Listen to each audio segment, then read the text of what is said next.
ക്രിമിനലുകളെയും രക്തസാക്ഷികളാക്കുന്നു എന്നതാണ് ചോദ്യം. ഒരോളം സൃഷ്ടിക്കാൻ തന്നെയാണ് ഈ സദാശിവം വന്നിരിക്കുന്നത്. ഇതിപ്പോ ഈ നിലയിൽ വാർത്തയാകാനും ഈ നിലയിലുള്ള രാഷ്ട്രീയ പ്രതികരണം വരാനുള്ള കാരണം എന്ന് പറയുന്നത് കഴിഞ്ഞ ലോക്സഭാ തെരഞ്ഞെടുപ്പിനിടെ വടകര ഉണ്ടായിട്ടുള്ള ബോംബ് നിർമ്മാണത്തിനിടെ ഉണ്ടായിട്ടുള്ള സ്ഫോടനത്തിൽ ഒരാൾ മരിച്ചിരുന്നു. അത് രാഷ്ട്രീയ വിഷയമായി ഉയർത്തുകയും തെരഞ്ഞെടുപ്പിൽ അത് വലിയ അജണ്ടയായി മാറുകയും ഒക്കെ ചെയ്തിരുന്നു. അപ്പോൾ അത് പിൽക്കാലത്ത് CPM ഒരു രക്തസാക്ഷി വിഷയമാക്കി ഉയർത്തും എന്ന് കാണിക്കാൻ വേണ്ടിയിട്ടാണ് ഇപ്പോൾ ഈ വിഷയം ഈ നിലയിൽ വലിയ പ്രാധാന്യത്തോടു കൂടി രാഷ്ട്രീയ പ്രചരണമാക്കി മാറ്റിയിരിക്കുന്നത് എന്നുള്ളതാണ്. മനസ്സിലായില്ലേ? മനസ്സിലായി. ഒരു കാര്യം നമ്മൾ മനസ്സിലാക്കേണ്ടത് എന്താണെന്ന് വെച്ചാൽ, ഇപ്പോൾ തലശ്ശേരിന്റെ ചുറ്റുവട്ടത്തുള്ള ഹിന്ദുക്കളെ വർഗീയവൽക്കരിച്ച് അവിടെ ഒരു സംഘർഷം സൃഷ്ടിക്കുക എന്ന ലക്ഷ്യം 40കളുടെ മുമ്പിൽ തന്നെ യഥാർത്ഥത്തിൽ RSS ഉണ്ടായിരുന്നു. അങ്ങനെയാണ് 70കളിൽ 71 തലശ്ശേരി സംഘർഷം ഉണ്ടാകുന്നത്. ഫിസിക്കലായി അറ്റാക്ക് ചെയ്യുക, ട്രേഡ് യൂണിയൻ നേതാക്കളെ കത്തിക്കൊണ്ട് കുത്തിക്കൊന്ന് അവസാനിപ്പിക്കുകയാണ് ചെയ്തിട്ടുള്ളത്. അപ്പോൾ ആ നിലയിൽ ഉള്ള രാഷ്ട്രീയ പ്രക്രിയ കൂടി യഥാർത്ഥത്തിൽ ഈ പറയുന്ന തലശ്ശേരി കേരള മേഖലയിൽ RSS കൊണ്ടുവന്നിരുന്നു എന്നതാണ്.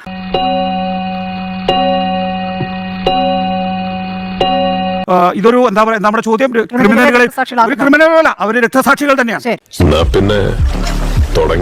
ഇക്കാര്യത്തിൽ ക്രിമിനലുകളെ രക്തസാക്ഷികളാക്കുകയാണ് എന്നുള്ളത് ഒറ്റനോട്ടത്തിൽ തന്നെ വ്യക്തമാണ്. പിന്നെ ഒരു പാർട്ടിയിൽ ക്രിമിനലുകൾ കൂടി വരുമ്പോൾ പിന്നെ ഇങ്ങനെയുള്ള പ്രവർത്തനങ്ങളിൽ ഏർപ്പെടുന്നവരെ വാഴ്ത്തിപ്പാടാതെ ആ പാർട്ടിക്ക് നിലനിൽപ്പുണ്ടാവുകയില്ല. കാരണം ഇങ്ങനെയുള്ള പ്രവർത്തനങ്ങൾ ചെയ്യാൻ കൂടുതൽ ആളുകൾ രംഗത്ത് വരണമെന്നുണ്ടെങ്കിൽ ഈ കാര്യങ്ങൾ ചെയ്തവരെ ധീരരായി വാഴ്ത്തുകയും അവർക്ക് വേണ്ടിയുള്ള സ്മാരകങ്ങളൊക്കെ കാണുമ്പോഴായിരിക്കുമല്ലോ വീണ്ടും ഇതുപോലെ സ്റ്റീൽ ബോംബ് ഉണ്ടാക്കാനായി കൂടുതൽ പേരെ റിക്രൂട്ട് ചെയ്യാൻ കഴിയുകയുള്ളൂ. ഇവിടെ ഈ പാനൂർ ചെറ്റക്കണ്ടി സ്ഫോടനം, അതിലെ ഈ ഷൈജു സുബീഷ്, ഈ 2 സഖാക്കൾക്കും ജനങ്ങളിൽ നിന്ന് പിരിവെടുത്താണ് സ്മാരകം ഉണ്ടാക്കിയിരിക്കുന്നത്. അതായത് ബക്കറ്റ് പിരിവൊക്കെ നടത്തിയിട്ടുണ്ട്. 2016 തൊട്ട് പിരിവ് തുടങ്ങിയിട്ടുണ്ട്. 2016 ഈ ധനസമാഹരണം തുടങ്ങുന്നു. അപ്പോൾ മുതൽ തൊട്ടടുത്ത വർഷം മുതൽ തന്നെ രക്തസാക്ഷി ദിനാചരണവും തുടങ്ങിയതാണ്. അപ്പോൾ തന്നെ രക്തസാക്ഷികളൊക്കെ ആക്കിയിട്ടുണ്ട്. കാരണം അല്ലാതെ നിർവാഹമില്ലല്ലോ. കാരണം പാർട്ടിക്ക് വേണ്ടിയാണ് ബോംബ് ഉണ്ടാക്കിയത്. ഈ പരിശീലനമില്ലാതെ സ്റ്റീൽ ബോംബ് നിർമ്മിക്കാൻ കഴിയില്ല എന്നുള്ളത് വ്യക്തമായ ഒരു കാര്യമാണ്. അല്ലാതെ പെട്ടെന്ന് അങ്ങോട്ട് പോയി ബോംബ് ഉണ്ടാക്കി അതിനുവേണ്ടി ഈ പാർട്ടി സ്റ്റഡി ക്ലാസ് പോലെ ബോംബ് മേക്കിംഗ് സ്റ്റഡി ക്ലാസ് ഒരുപക്ഷെ പാർട്ടി ഏർപ്പാടാക്കുന്നുണ്ടായിരിക്കാം. ആ ബോംബ് മേക്കിംഗ് സ്റ്റഡി ക്ലാസ് ഒക്കെ കഴിഞ്ഞ സഖാക്കളായിരിക്കാം ഇങ്ങനെ ഈ ബോംബ് നിർമ്മിക്കാനായി പോകുന്നത്. ആ ബോംബ് നിർമ്മിക്കുമ്പോഴേക്കും 1-2 എണ്ണമൊക്കെ പൊട്ടും. അത് അങ്ങനെ പൊട്ടിയതാകാം. അപ്പോൾ ആ പൊട്ടിയപ്പോഴായിരിക്കാം ഇവർ മരിച്ചത്. കോടിയേരി ബാലകൃഷ്ണൻ ആദ്യം പറഞ്ഞത് മരിച്ചവർക്ക് ഈ കൊല്ലപ്പെട്ട ആളുകൾക്ക് പാർട്ടിയുമായി ബന്ധമില്ല എന്നുള്ളൊരു വാചകം അദ്ദേഹം പറഞ്ഞതാണ്. അത് പറഞ്ഞില്ല എന്നിനി എത്ര പറഞ്ഞു കഴിഞ്ഞാലും അത് പറഞ്ഞിട്ടുണ്ട്. മാധ്യമങ്ങൾ വ്യാജ പ്രചരണം നടത്തുന്നു. ഇത് കോടിയേരി ബാലകൃഷ്ണൻ പറഞ്ഞ സ്റ്റേറ്റ്മെന്റ് ആണ്. എനിക്കൊന്നും ഓർമ്മ വരുന്നില്ലേ?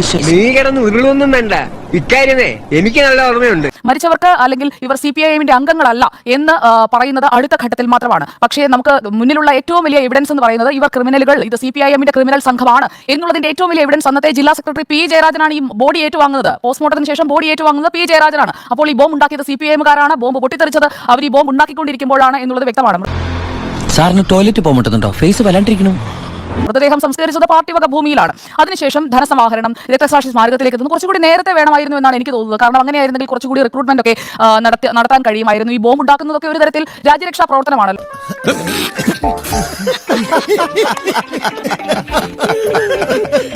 കാരണം RSSനെ എതിർക്കട്ടെ, അതിനുവേണ്ടി ബോംബ് ഉണ്ടാക്കണം, എറിയണം, RSSകാരെ കൊല്ലണം. ഇതാണല്ലോ സ്റ്റഡി ക്ലാസ്സിൽ പഠിപ്പിച്ചുകൊണ്ടിരിക്കുന്നത്. ബോംബ് നിർമ്മിച്ചുള്ള പ്രതിരോധം, അതാണ് CPIMന്റെ ഏറ്റവും വലിയ ഐഡിയോളജി.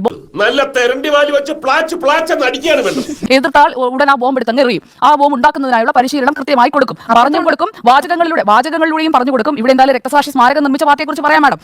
എന്തായാലും സാമൂഹിക വിരുദ്ധ പ്രവർത്തനത്തിനുള്ള ഒരു പ്രോത്സാഹനമാണ് CPIM നൽകിക്കൊണ്ടിരിക്കുന്നത് എന്നുള്ളതിൽ ഒരു സംശയവുമില്ല. ക്രിമിനലുകളെ വാർത്തെടുത്തല്ല രാഷ്ട്രീയം നടത്തേണ്ടത്. ഇതിങ്ങനെ എത്ര വട്ടം പറഞ്ഞു?